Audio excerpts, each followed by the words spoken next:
Sheri ndagukunda cyane urabizi, ndagukunda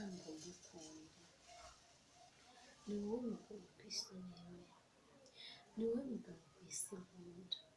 Ndakwinginze ntuzambabaze, ndakwinginze ntuzambabaze Mutware. Ndagukunda, ndakwishimira, ndakwizera, binabaye ngombwa nagupfira. Iryo ni isezerano mpora nkubwira buri munsi. Sinarirengaho ngo nkore ikosa ryo kukwanga. Icya mbere cyo sinzakwanga, icya kabiri sinaguca inyuma, icya gatatu kirenze ibindi byose, mfite urukundo rurengeje uko mbitekereza nuko ubibona.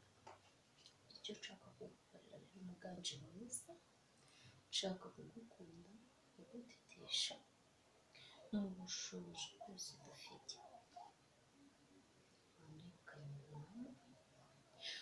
Aho tugiye hose bakagira ngo dufitanye, tukabera abandi urugero. Ndakwinginze Mutware ibyo byumve, ndakwinginze Mutware uzankundire muguhe, uzankundire nk'urukundo, unkundire nk'urukundo rutagira ikizinga.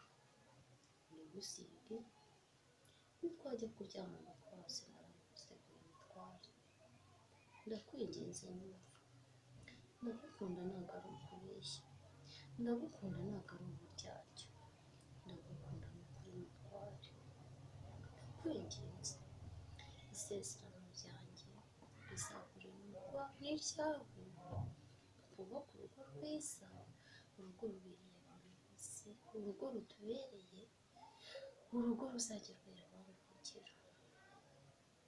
Imana yo mu ijuru izadukundire, iduhe ibyo twifuza mu buzima bwacu, maze ikiruta ibindi iduhe urubyaro, iduhe umuhungu, iduhe umukobwa. Icyo nishimira cya mbere, yaduhaye umwana. Imana yo mu ijuru izumva amasengesho yanjye, yumva amasengesho yawe, iduhe n'inzu twicaramo yacu, ntabwo tubaza tuzayishima. Ni ukuri Nyagasani, n'umutware wanjye musize mu biganza byawe, ujye umurinda amajya n'amaza, umurinde aho agiye hose.